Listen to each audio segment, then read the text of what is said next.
Welcome to the Builders of Authority podcast, a show committed to helping you build authority for your brand. In the realm of business and personal branding, authority stands as a cornerstone. Authority isn't built overnight, it's built over time. So join us as we build something remarkable together.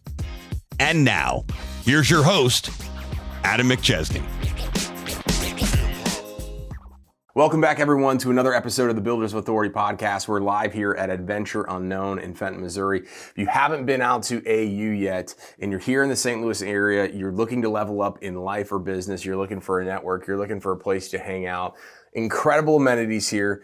Send me a message so that way I can schedule a time to have you come visit this incredible place. I've been a member for a little over a year here. Continues to grow with great members, continues to grow with new amenities, and you'll even be able to see where we're filming this episode thanks to the team at Punchline Production. So you'll be able to see the studio, everything we have going on here, and much more.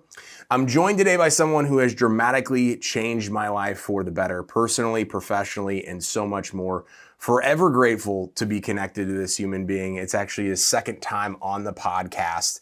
He recently wrote his new book, Inner World, Outer World, which we'll dive into here in a little bit. But today I'm joined by Mike Kitko. We're going to chat a little bit about the book and everything that he has done to positively impact my world and the worlds of many others. So Mike, welcome back to the show, man. Thanks for having me again, man. And Adventures Unknown, what an amazing place. It's my first time here. Yeah. And what a fantastic office space or co-working, whatever you want to call it. It's just amazing. It's a unique unicorn. Yeah, but you talk about, me changing your life. Brother, you're like a light for everyone who wants to make a difference in the world. And just watching you shine and watching you the last year, you just go from, ground zero of building something beautiful and just seeing how the powerhouse that you are. But you practice what you preach. Right? I appreciate that. Build the authority and the right people will lean in. Right.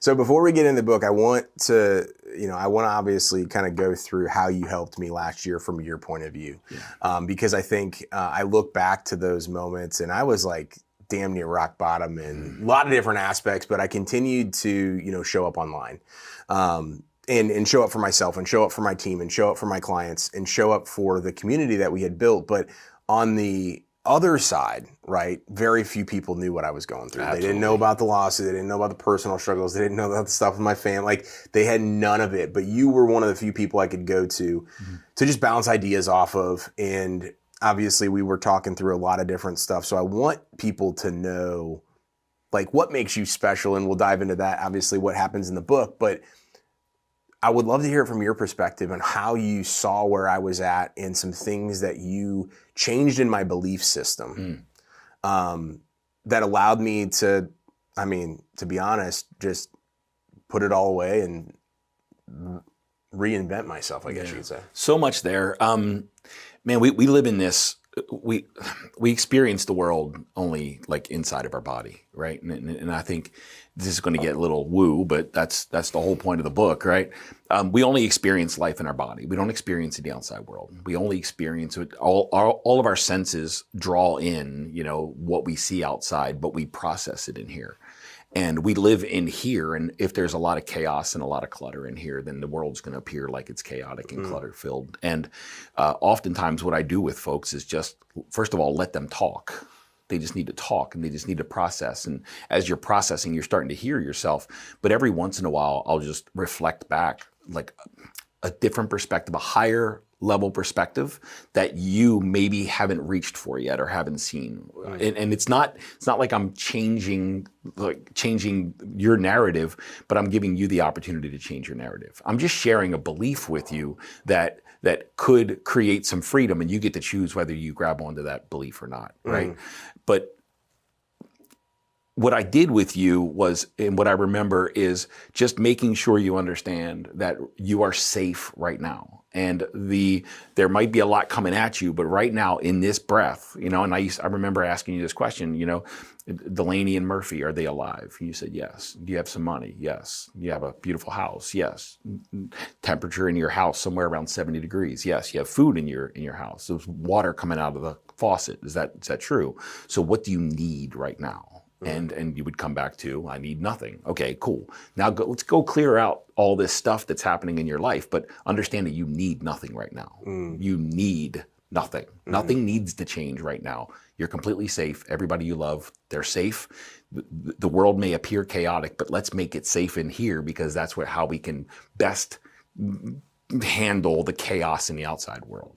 And that's why I wrote the book Inner World, Outer World, because so many people are focused on what's happening outside of them, but they're avoiding cleaning out the clutter that's in there, right? So bringing you back, I used to have a mentor one time, used to talk about mind your next step and mind your breath. And that's all you can really do, is the next thing, the next belief, the next thought, the next emotion. What do you do with that?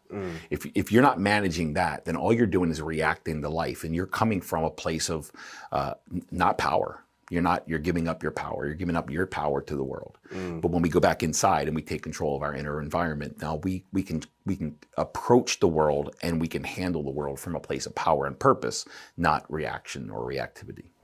What is in when you work with individuals and groups and companies, what is the biggest roadblock that you see where people are just like, hey, I know I need what you're talking about, but I'm not willing to go do the work. Like, what's the barrier? What's the excuse? What's the... Man, I think the hardest thing for a human being to do is face themselves, especially when they've spent decades and decades running from it. Right. And when we turn, in my life, my entire life changed when it's back in 2016, when I started looking inside to find out what the hell was happening in here. And that's the scariest thing a human being will ever do. And most people are trying to change what's happening outside to avoid the pain that's inside. And when I work with a lot of entrepreneurs, and I love to help them understand, you got to manage your body separately from your business. You got to manage your body separately from life and circumstances. And not everyone wants to manage their body. And I'm not just talking about getting in the gym and lifting weights. I'm talking about managing the anxiety and the fear and the emotions that are inside your body. I'm not a hustle, horror, grind guru, right? And I used to say that on my podcast all the time. But they'll tell you, fuck your feelings. I'm like, no, that's where the magic is. It's where the gold is, because your feelings and your emotions are telling you the stories and the beliefs that are in there. So if you don't pay attention to them, all you're doing is fighting your nervous system. And your nervous system is basically how you experience life. So what happens is somebody looks at their bank account, and it goes down day over day. Now you got this shooting spike of anxiety that comes in, and now suddenly you crack open your laptop, and but you don't understand why that shooting bout of anxiety is connected to your bank account. And there's an attachment there, and that your nervous system is wired to only see an increase, and it can't handle a decrease in your bank account, because there's an experience, and there's a fear, and there's an anxiety, there's an attachment that's in there that we can loosen, we can heal, we can resolve, and then it goes up, it goes down, it goes out, up and down. You're the same person, and you approach both of them from a place of power, neither of them from a place of fear. And what you kind of mentioned is, this is the biggest, I think, roadblock that it was for me, is the years and years of doing things the other way, and having to reprogram your mind and your body and everything to say, it's up to me to do the work and make those changes. And I remember you had me read the book, No More Mr. Nice Guy. Life-changing book. And I've read that book now twice, and I just go back to those foundational principles. And since then, I've gone to therapy and worked with therapists on the whole other aspect of like, I am who I am today because of a lot of those past experiences and growing up and dealing with certain relationships in my family and other people and in business with partners and clients and all those different things. And I conformed to my environment. Yeah. I didn't play offense. I didn't take control of all those things. And so then I've had to, with your help and the help of others, is like rework everything. But I wouldn't be where I'm at today and have had the success over the last year if I didn't finally just put the excuses away and say, hey, I got to stop being a bitch and, and just fucking take it and run with it. But what does bitch mean? And I was sitting with a leader. I do some leadership coaching with a large real estate investment business in the local St. Louis area, and I coach there, and I train their executive level leaders and their mid level leaders. And there's one of the mid level leaders had a hard time giving direct, honest, and just real feedback to people. And when they weren't performing, she really struggled to articulate it, right? It was just like, but she thought she needed a skill.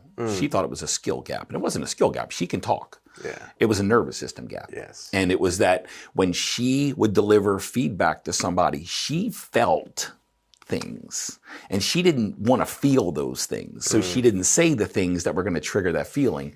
And what that is, and you know this from No More Mr. Nice Guy, is when you're a people pleaser, it's because your nervous system is built to make people happy. And anytime you think of them being unhappy, it sets you off and it triggers you off, and you kind of back up, right? Because we haven't dealt with the nervous system issues that made you a people pleaser, and that's all you did. Yeah. But you give me credit, you give other people credit. Nobody can do that for you. It's in your nervous system, and nobody can do that work for you.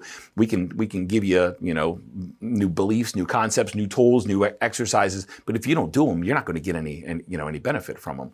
The point is when this leader recognized that she wasn't dealing with a skill issue, she was dealing with a nervous system issue, and she started to do some of the exercises, meditative exercises, mindfulness exercises, to start to clear out that clutter, that the way she was wired from a nervous system perspective. And some of it it's not really comfortable. The work that helps us move beyond this, it's not comfortable. We got to go into the shadow. We got to go into the depths of the things that don't feel good. And when you start to clear that out and you start to become a different human being, then you start to spit out the words, and your nervous system doesn't get triggered. And now you can deliver real, honest, vulnerable feedback without this nervous system response that makes you want to back up. So, and that's how we become a more powerful leader. That's how we become a more powerful human being. When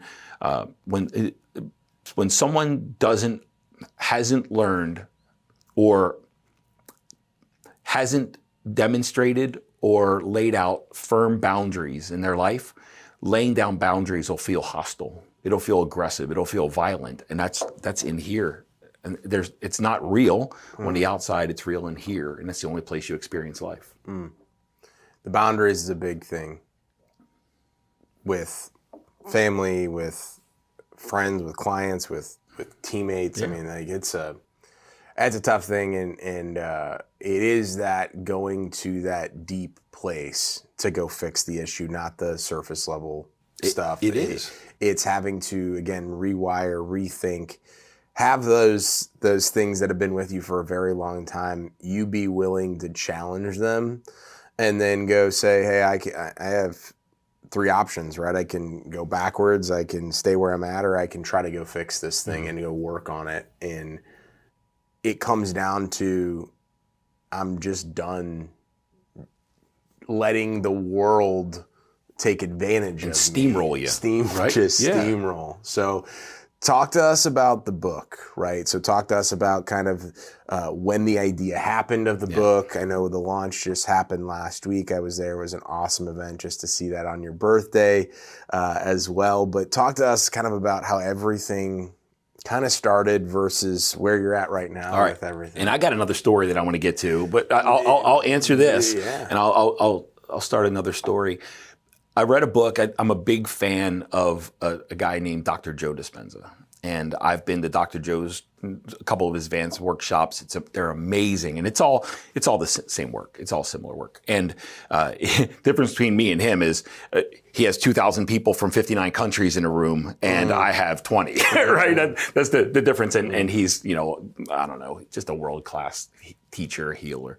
But anyway, the point being is, he wrote a book. He's a chiropractor, and he does some of the same work that I do, right? Well, I emulate him. Let's make sure I honor that. But he wrote a book called Evolve Your Brain back in, I don't know, 10 years ago. I don't know. Yeah. But it was very scientific. And the second book he wrote was Breaking the Habit of Being Yourself. And it was 75% scientific, 25% woo. Then he wrote another book called You Are the Placebo, and it was about 50% scientific and 50% spiritual. Then he wrote a book called Becoming Supernatural. He said, fuck it. This is the book I've always wanted to write, and I never had the courage. This is the book that I wanted to write as the first one, but I was trying not to be labeled a pseudoscientist or weird, and that's why I made it more left brain. But this is the book, and it's like 100% right brain, and he kind of like separates himself from the scientific piece and just goes whole hog spiritual. And when I read that, I'm like, that's it. This is the book that I've always wanted to write. And I wrote a book called The Imposter in Charge for my first book. It's a good book. That's not the book I wanted to write. That's not an expression of who I am and what I believe, and that's not an expression of my soul. That was a marketing book. That was a book to get clients. That's all that was. And it's good. It's got some value, but this is an expression of my soul. And the feedback I'm getting from this is, Mike, we can hear you in this. This is you. Like this is every conversation we've ever had is inside this book somewhere. Yeah. The work that I've done to change my life is in there. The shadow work, the meditative work, getting into, and I'm talking, when I say shadow work, what I mean is there's something that you're scared of losing. There's something you're scared of facing. There's something you're scared that you've been trying to avoid your whole life. Shadow work is getting into that place in your mind and body and facing it right now. Yeah. And because the reason you're scared of it is because your nervous system's trying to avoid that feeling. And when we get into it and experience it in our body right now, our nervous system starts to rewire and starts to let go of all that, the worry, the doubt, the fear, the anxiety, all the hormones associated with that event and experience. And then you no longer need to avoid it. And now you have less fear, less anxiety, less hormones of stress, cortisol, adrenaline. Your body runs less on those. And when you get into the shadow work and you can literally start eliminating the fears and worries and the doubts and the anxieties from your life, like money fear, right? If your mind and your body goes up and down with your bank account, your money's bitch. That's a central nervous system issue. That's not a money issue. You don't have a money problem. You have a nervous system issue. Yeah. We need to regulate the nervous system to be able to be okay whether money goes up and down, and then face money and increase our bank account from that perspective. Not like money is our master instead of us being money's master. And that's the stuff that I share in this book. This is the stuff that changed my life. How did I get over when I got terminated from my 2 corporate jobs in 2014 and 2016? How did I get over the fear of losing my house? In shadow work, I lost my house. I saw it. I saw who I'd be with no house and with no material possessions and with my family abandoning me, which was really what I was trying to avoid. I felt all that shame and all the guilt and all the anger and all the repressed shit and all the sadness, and I faced it. And as I faced it and I felt it, it started to dissolve. And there was less and less of it. And then at some point, I was no longer afraid to lose my house because I had faced all the stuff that I felt I was trying to avoid by facing it. And now I no longer fear losing my house. And then every time I experience some burst of anxiety, some burst of fear, the first thing, my first response is to, where did that come from? What is that trying to tell me? Why is that there? How did that story get lodged into my nervous system? How did my nervous system build around that experience? Face that, and now we can expand our experiences in the world and not be triggered. That's a word that I love, untriggerable. I just want to become untriggerable. So I master life instead of life mastering me. This is the stuff that I've always wanted to share, and this is what I do in my workshops. Yeah. But the work that I've done in the world and some of the books that I've written, it wasn't a reflection of the real work that I did, because I was scared to show what I was really about, my operating system, my ethos. Yeah. I think a lot of people, whether it's writing a book or sharing it on a podcast or even showing up on social media, right? They're like, oh, I don't want to say this. Yeah. I don't want to do this because my client might see it, or somebody who, likes me or whatever, and so like I've had to pull back the layers, peel back the onions on, I'm even going to go open this stuff even more as I've rebuilt everything, and it's only benefited me because even the people that like I thought that were supporting me or that I wanted to support me and I thought maybe they would or they would become a client, like they've weeded themselves out if it hasn't made sense. And so in the past though, I would have attracted that client for the wrong reasons. Sure. And then all of a sudden it would have been a terrible client and it would have been a nightmare. And so what you kind of said about going to that place where you're like, hey, I'm living it in my system of, hey, losing the house, losing my family, all that stuff. I had to lose everything in reality in order to basically go through that. But now the way I think is like, and I know it was kind of completely different than every teaching or coaching or consulting that I had for many years, where it was like, just build, and just figure out the next great thing and all this stuff. The work that you do to what I would call get ready for whatever is going to happen, like you mentioned, actually prevents the thing from happening. When it happens, you know how to respond. You know how to respond. You respond instead of react. Yes. Right? There's a big difference. And that's a calculated breath and an intentional action instead of a reaction. And I'm a Marine vet.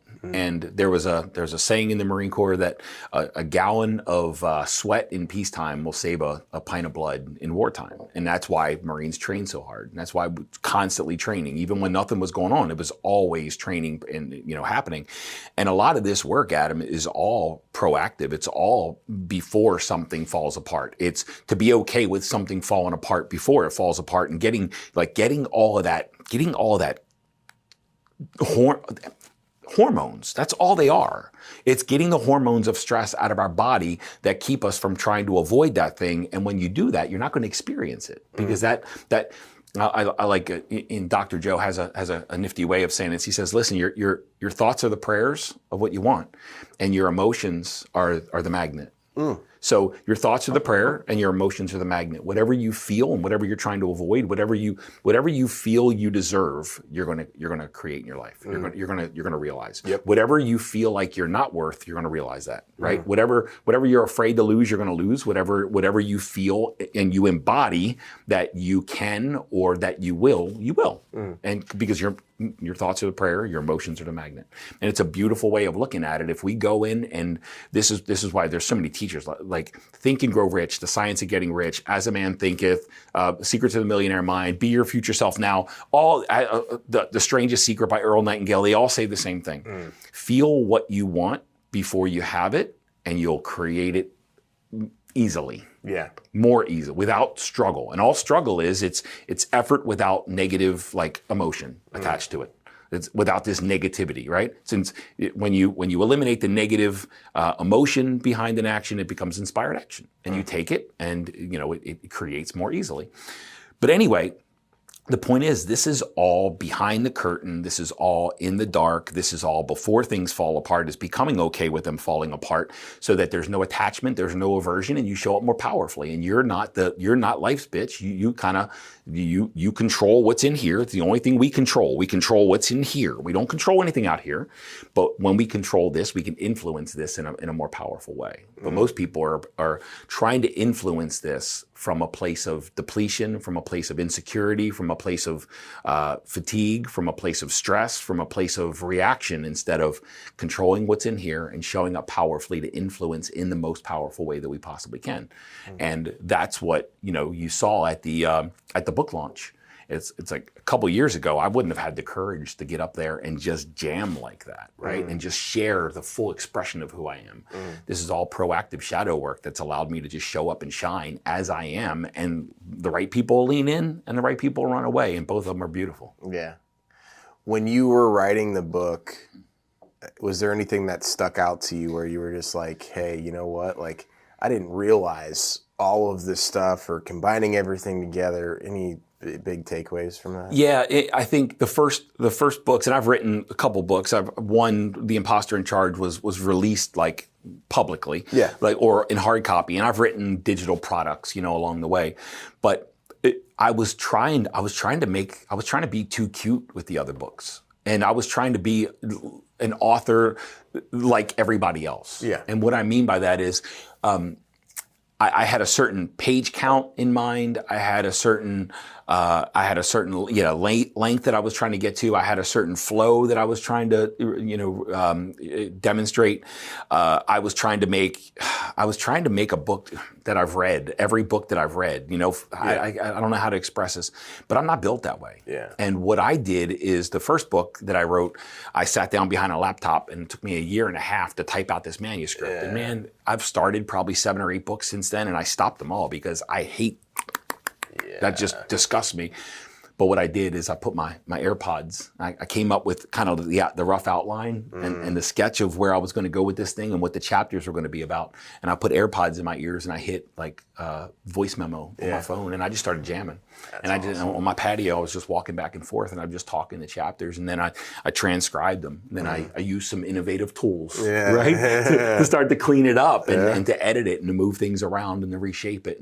And I've never, ever, the imposter in charge, people have gotten some value. I've never once recommended anybody read that book. That's how much I believe in it. I think it's got some value, but it's not something I believe in. But when I read this book, I've never read The Imposter in Charge after it was done, or any of my other books. But when I read this thing moves me. And it's because it's me in a nutshell, and it's my creative process, not anybody else's. The chapters don't always flow.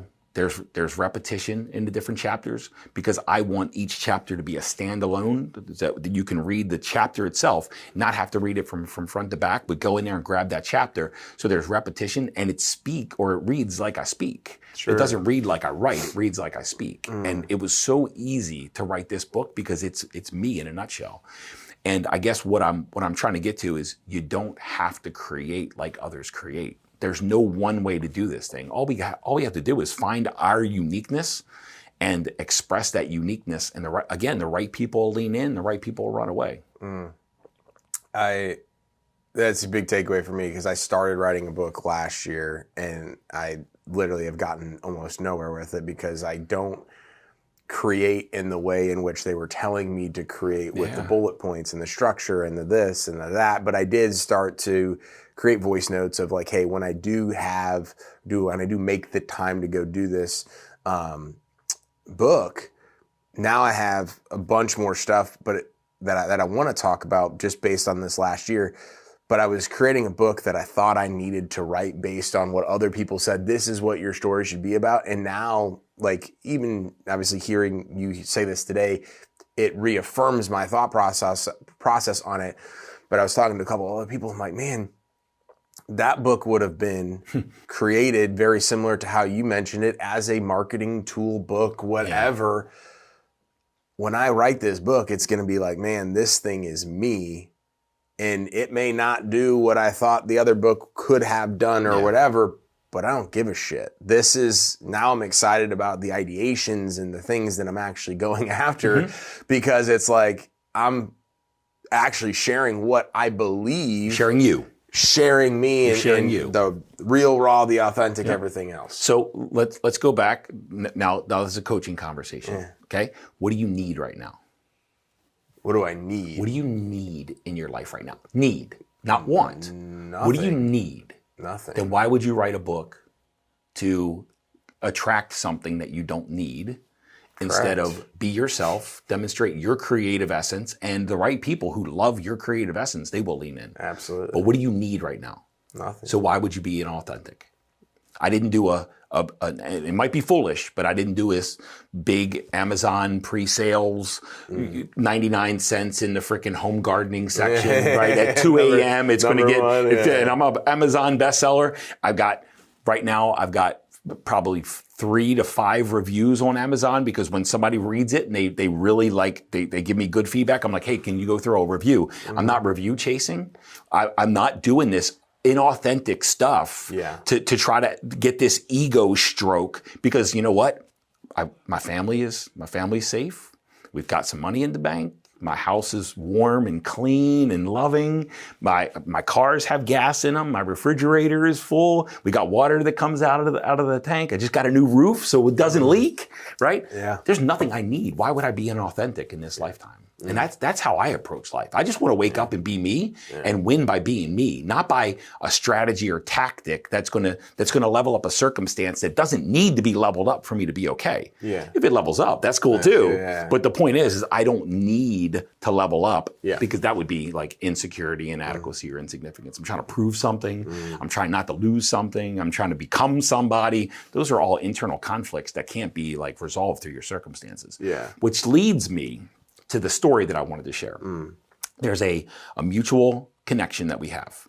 And I was sitting down to dinner with him, and we're sitting there, and he says, you know, he just went through a whole bunch of turmoil in his family life.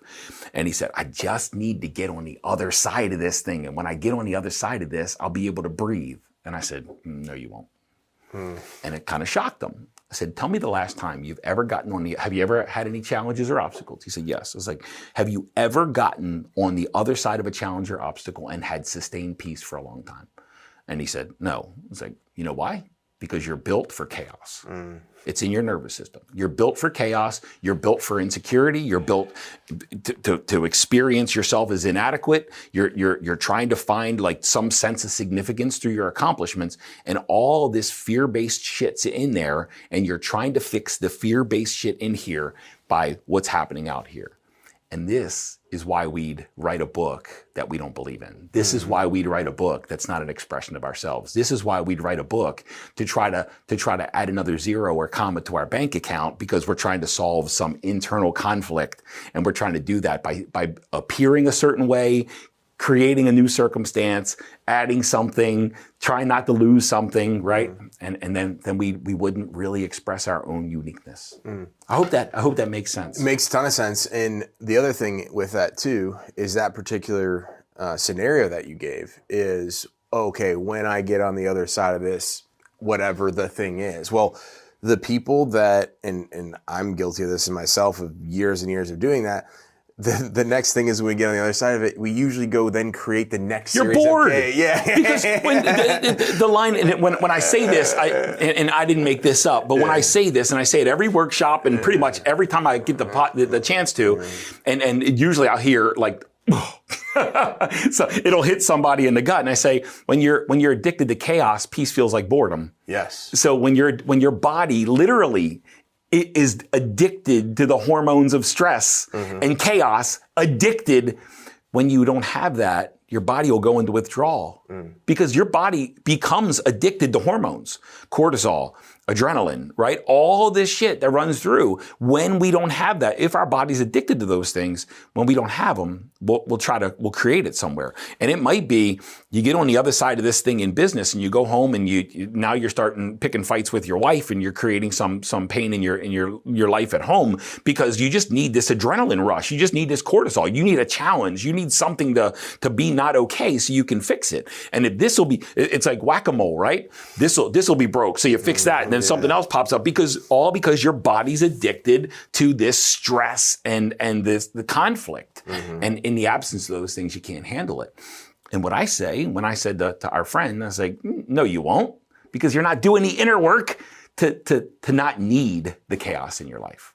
Well, and a perfect example of like where I feel like I have evolved this time around in doing it is when I went from 0 to 1 million last time. It took me about 15 months. Yeah. And once I got to 1 million, everybody just kept saying, get to 1 million, get to 1 million. All the, like, I thought there was gonna be like some like magic dust that would just fall, whatever. And so like got there, it was just as chaotic, if not more chaotic than where I was at before. And then, right, I conformed to all of the people that were like, oh, when you're $1 million, you need to go do this, this, and that. And then this is, I was listening to everything in so many different groups, had so many different, like all this stuff. And so then I started to conform to what I was being told in society and all of this stuff, right? When I did it this time, it took me a month to realize that we had even hit 1 million. Because I have like shown up every single day. Now, some days and weeks and months are a little bit crazier than others, but I have not changed course or my feelings or my thoughts based on whether we had nothing at this time last year, didn't even have a business. I mean, at the time of recording this, like essentially that we have today, now it's there. The things and the tasks My schedule has changed, of course, because I have a team doing more things, but my mindset and my ability to show up as who I am for what I need to do has not changed. Yeah. And so often, right, people are like, oh, well, different levels require different versions of us. Mm-hmm. But at the core foundation, if you're going to change because all of a sudden I got here, or as you mentioned, like the bank account goes up and down. I mean, I remember, and trust me, like I still do look at the financials. Any business owner should. But the roller coaster that I used to go on, looking at my business bank account, even when we had like $200,000 in there. So like we were fine, but it was just the anxiety of saying up and down, up and down. And I was allowing that figure in the bank account to drive my emotion, which then would drive my decisions, which would take my team on a freaking roller coaster. Because it's all fear-based. And look, I teach from a place of messiness, not mastery. I haven't mastered any of this. So if somebody tells you they've mastered something, the run, because nobody has it all figured out. So I face the same stuff every day too. It's just I have the tools now to start unlocking that stuff and to detangling it. But what you're talking about is you're talking about the difference between survival mode and creation mode. All right, and they're vastly different. Yeah. Survival mode, and I've already said it, based on insecurity, inadequacy, and insignificance. Insecurity is fear of loss. What if I go broke? What if I lose it all? Right? What if my wife leaves me? What if whatever? Fear of loss. What if they take my house away? What if I don't create this next level, then I'm going to lose it all. It's all going to fall apart. That's all fear-based. That's all nervous system shit. Inadequacy, trying to prove something to yourself, trying to prove something to somebody else, trying to prove something, trying to feel like you're worthy, like you've made it. That's an inner conflict. There's nothing going to solve that. Yeah. And insignificance, like this is why I wrote The Imposter in Charge, or the imposter syndrome was so powerful, is because I felt like my whole life I didn't matter. Up to doing this work, I felt like I was insignificant. Like I was just a meaningless piece of crap that was just breathing everybody's air. And that's why I almost killed myself, because it's like, I'm just a burden on everybody else. I'm just going to end it and like get out of their way. And that's insignificance. There's nothing outside of you. But that's why I wanted a bigger house. That's why I wanted more money, because I was trying to feel significant in some way. Those three, insecurity, inadequacy, and significance, those are survival mode. And there's a lot of people building businesses and building a life based on that. And that's why somebody would tell you to try this new tactic and strategy when you don't need anything and it's inauthentic and it doesn't feel right for you. You do it because of insecurity, inadequacy, or insignificance. I've seen your house online. It's beautiful. You've got everything you need. Why would you do something inauthentic? Yeah. Creation mode is when you're inspired to do something. It's when there's this feeling inside of you that you want to experience this thing, not because you have to, but because you get to. When you build your business on inspiration, it's like, hey, we're $1 million business. I wonder what it would be like.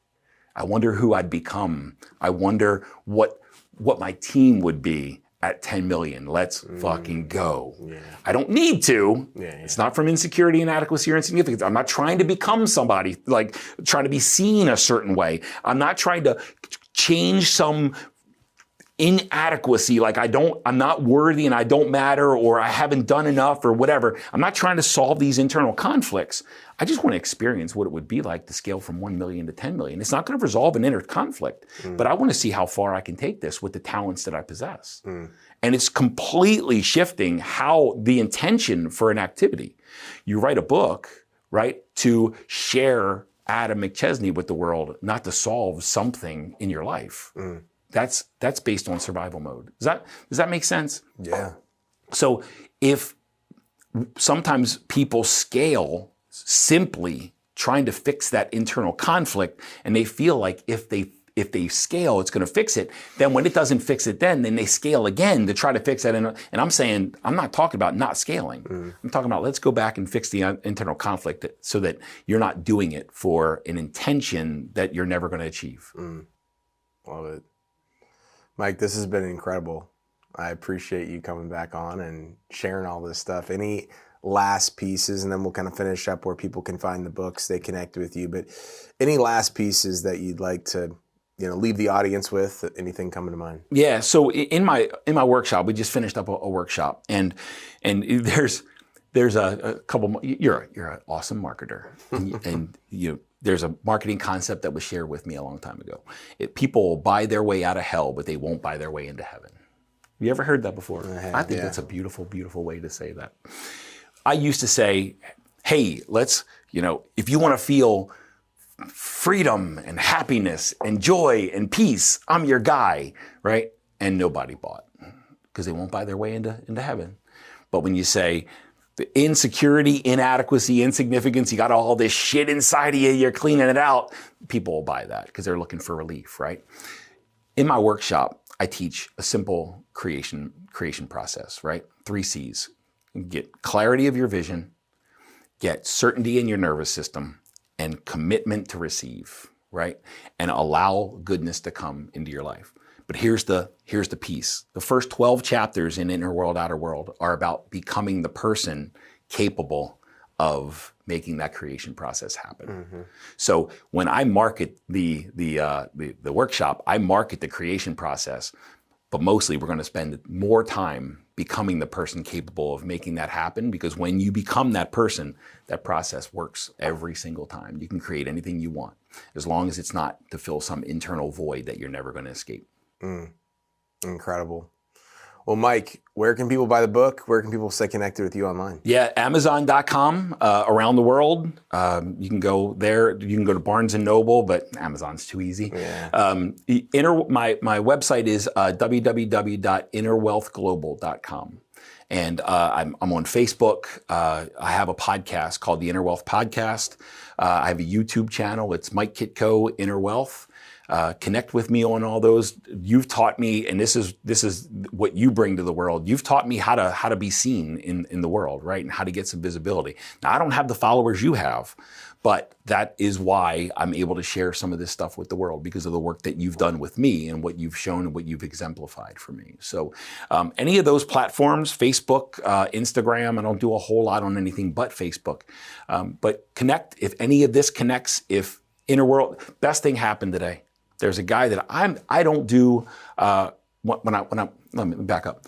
When I was sitting down with Angie and I told her about what I was going to do with Inner World, Outer World, and we started the process, I said, I'm going to write the book that when somebody reads it, they know the exact work that we're going to do in the Inner Wealth Mastermind. By the way, Inner Wealth Mastermind. And there's going to be no guesses. It's going to be completely clear and completely obvious. And one of our mutual friends today shared the Inner Wealth or Inner World, Outer World with his community and said, this is a powerful read. It's short. And I messaged him and I said, hey, what do you think about doing work in the Inner Wealth Mastermind? He said, I've been thinking about that, and I think it's likely that I'm going to be joining you. This is why I wrote that book. Yeah. So if something in Inner World, Outer World connects with you, get in my world, get in my ecosystem, and we'll actually put all of that into practice, and you'll become the highest version of yourself, and your life will change forever. Love it. Mike, thank you again, man. Thanks for having me, man. Appreciate it. Thanks for all your love and support, brother. Of course. Make sure, everyone, if you don't follow Mike already, if you haven't bought the book, be sure to do it. Reach out to him, have a conversation, anything that stuck with you today. He's made a massive impact on my life and business, and I know he can do the same for you. Appreciate you either listening to the podcast or watching it on YouTube. Make sure to subscribe to the YouTube channel, leave us a 5-star review, download the episodes on the podcast platform of your choice. Definitely helps us get this information out to more people. And as always, remember, authority isn't built overnight, it's built over time. We'll see you next week. Thanks so much for tuning into this episode. We sure do appreciate it. If you haven't done so already, make sure you're subscribed to the show wherever you consume podcasts. This way you'll get notifications as new episodes become available. If you feel so inclined, please leave us a review. We sure do appreciate it. Until next time, friends.